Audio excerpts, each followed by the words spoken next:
เอาข่าวไปสู่ข่าวพี่น้องเขามันได้เตมาลาในลองอะไรอีกหนึ่งเนาะตั้งเหนือหัวเขาเลย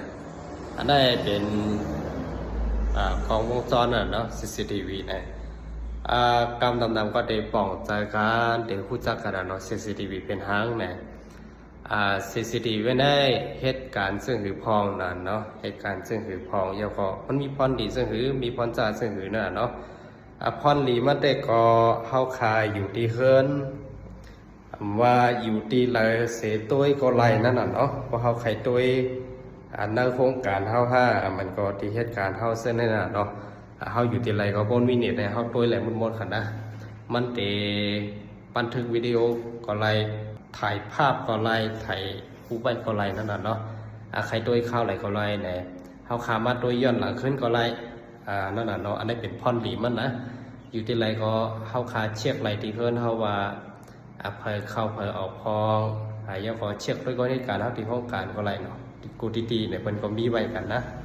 ทางที่สองมากก็เฮาขาอาจารย์ปะเฮาว่ามันบันทึกไว้ว่าเผยตีมาที่เฮือนเฮาหลายๆนั่นน่ะเนาะ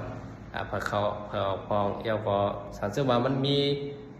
คนมาหลักมาจนในเจ้าในเนี่ยเขาก็จะเอาวิดีโอเจ้าในก็ถึงเจ้าหน้าที่เขาไล่นั่นเนาะอันใน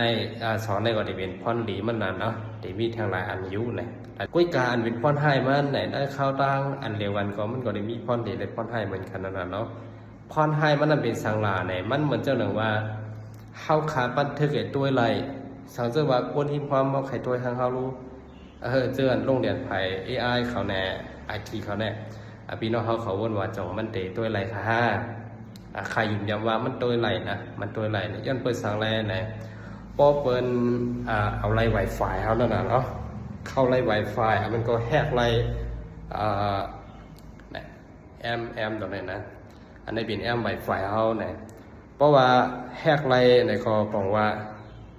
ย้อนเปิดกล้องวงจรเขาเนี่ยเนาะมันเชื่อมเน็ตไว้มันขอนแนกกันทั้ง Wi-Fi ไว้เพราะว่าแฮกเลย Wi-Fi ในก็บอกว่าในกล่องวงจรเนี่ยนะมันเขาเข้าถึงกว่าไรกำซื้อนั่นแหละมันก็แฮกเอาที่รหัสกล่องวงจร CCTV กำเดียวกับไรเนี่ยจำหนังอันเอาเฮ็ดลองตัวหนึ่งกูวันเนี่ยอันเขาบันทึกไว้เนี่ยมันก็เอาวัดตัวอะไรเหมือนกันนั่นแหละเนาะมันก็ป้มเทเอาคอมมันก่อนนี่ก็ในข่าวยามเดียวกันนั่นแหละเนาะในข่าวยามเดียวกันก็ตัวหลายๆก็ไรเอาภาพมันเอาวิดีโอกว่าก็แหละเนี่ยจำหนังอะไรนะอันแน่ในพออันเท้าขายยามหันนั่นแหละเนาะอันขายยามหันเนี่ยมันก็ยามมีคนตัวยามมีคนเฮียนเลยยามมีคนเอาฝาเส้นแน่นอนเนาะย้อนบนนั้นเนี่ยอันเท้าขาเดหันแถวเมี่ยวก็มันจะหนังเท้าขี่รถได้ฝ่าไฟแรงเนี่ยจะแน่นอนเนาะอันตำรวจเขาเอามือปั่นเท้าที่เฮือนน่ะส่งจดหมายมือปั่นเส้นไหนมันก็เหมือนกันก็อันนี้ก็เขาก็จ้างถ่ายภาพจ้างถ่ายวิดีโอเหมือนกันนั่นแหละเนาะยันเป็นนั่นแหละให้ฟังกันสมัยลับมันเข้มๆนะเนาะมันก็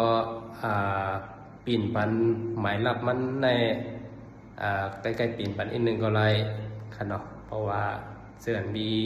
CCTV กันคันนะเอาข่าวมาสักการ